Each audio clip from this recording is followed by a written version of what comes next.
அருகே குடும்பத் தகராறு காரணமாக மனைவி மாமனார் குத்திக்கொலை, கணவன் தலைமறைவு, உடன் வந்தவர் கைது. உசிலம்பட்டி அருகே உள்ள எருமாப்பட்டியை சேர்ந்தவர் மாயி. இவரது மகள் பவித்ரா.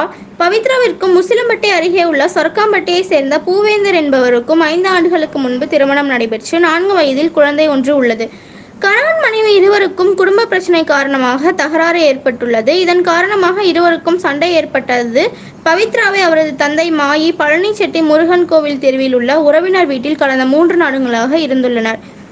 பிற்பகல் பழனிச்செட்டிப்பட்டி வீட்டிற்கு தனது நண்பருடன் வந்த பூவேந்தர் கத்தியால் தனது மனைவி பவித்ராவையும் தடுக்க வந்த பவித்ராவின் தந்தை மாயையும் குத்தி கொலை செய்துவிட்டு இருசக்கர வாகனத்தில் தப்பிச் செல்லும் போது பூவேந்தருடன் வந்த அவரது நண்பர் முருகேசனை அப்பகுதி மக்கள் பிடித்து போலீசில் ஒப்படைத்தனர். தப்பி ஓடிய பூவேந்தரை போலீஸ் தேடி வருகின்றனர்.